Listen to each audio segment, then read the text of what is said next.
Magandang araw. Ako si Zildon Henderin kasama si Luis Ann Dominguez at John Maril del Rosario upang hingan ng panayama ang aming kaklase na si Cindy Monemnasi. Siya ay isang foreign student mula sa Timor-Leste. Si Cindy ay 20 taong gulang at siya ay ngayon nag-aaral sa De La Salle University sa Marinas sa kursong BS Biology. My full name is Cindinia Hayley de Graça Bella Monemnasi, but they usually just call me Cindy.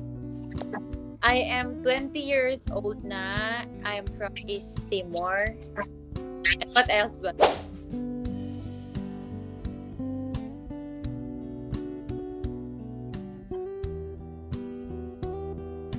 Matapos ang aming pakikipanayam, nalaman namin ng iba't ibang impresyon, karanasan at kaisipan na nabuo ni Cindy, ang foreign student na pili naming kapanayamin sa kanyang paninirahan dito sa Pilipinas.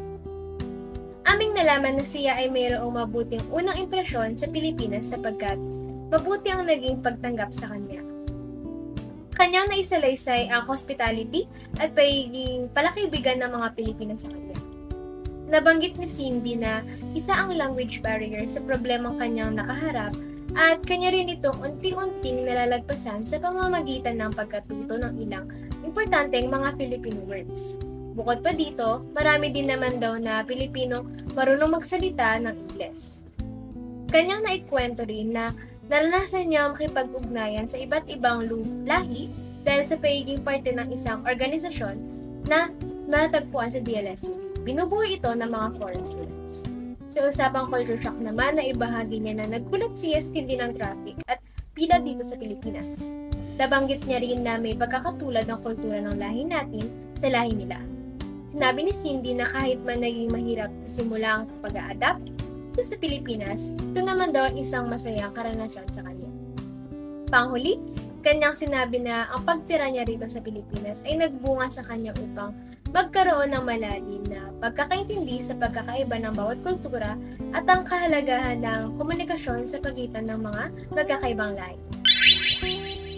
Mula sa aming naging karanasan sa pakikipanayam, natutunan namin kung gaano kahalaga ang pag-unawa at paggalang sa ibang kultura, na mahalagang isaalang-alang ang kanilang natatanging karanasan at pananaw para sa maayos na pakikipag-ugnayan. Ang pagiging bukas sa pagtanggap ng kanilang kultura ay ang naging daan sa pagpapalakas ng ugnayan, kagaya na lamang sa pakikipanayam namin ng Cindy. Bukod dito, mahalaga rin maging sensitibo tayo sa pagkakaiba at magtanong ng maayos upang mas maintindihan ang kanilang perspektibo bilang mga dayuhan at ang kanilang natatanging karanasan.